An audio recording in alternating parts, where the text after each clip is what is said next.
आज म इन्टिग्रेसनको लागि केही चाहिने इम्पोर्टेन्ट फर्मुलाहरू लिएर आएको छु। त्यसमा हेर्नु यो तीनवटा उस्तै टाइपको छ। यसमा चाहिँ फर्स्टमा चाहिँ के छ भने डिनोमिनेटरको डेरिभेटिभ न्युमेरेटरमा हुँदा है एफ प्राइम एक्स भनेको चाहिँ के हो त एफ एक्स को डेरिभेटिभ हो। अनि यो हुँदाखेरि इन्टिग्रेसन कति हुने।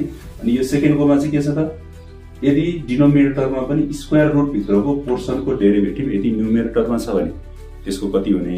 र त्यसपछि फेरि यो पनि सेम त्यही नै हो तर के भयो त स्क्वायर रुट भित्र यो चाहिँ न्युमेरेटरमै हुँदा यो स्क्वायर रुट भित्रको डेरिभेटिभ यहाँ बाहिर हुँदाखेरि डेरिभेटिभ कति हुन्छ भन्ने फर्मुला लेख्न जाँदैछु। अब यसमा डिनोमिनेटरमा भएको जुन फंक्सन छ त्यसको डेरिभेटिभ यदि न्युमेरेटरमा छ भने त्यो बेलामा फर्मुला हुन्छ लग अनि यहाँ डिनोमिनेटरमा जे छ त्यही लेखिन्छ भने अनि प्लस सी। डिनोमिनेटरको डेरिभेटिभ न्युमेरेटरमा छ भने के हुन्छ अरे लग डिनोमिनेटरमा जे पोर्सन छ त्यही अनि प्लस सी हुन्छ। यो चाहिँ सबभन्दा इम्पोर्टेन्ट फर्मुला हुनुपर्छ।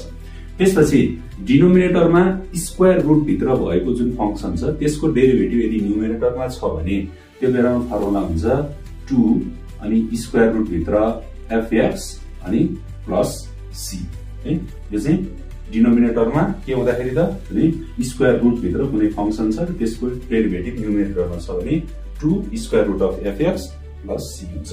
र लास्टमा न्युमेरेटरमै स्क्वायर रुट छ र स्क्वायर रुट भित्रको पोर्सनमा भएको जुन फंक्सन छ त्यसको डेरिभेटिभ यदि बाहिर छ भने त्यो बेलामा फर्मुला हुन्छ एफएक्स को पावरमा 3/2 अनि whole divided by 3/2 plus C हुन्छ।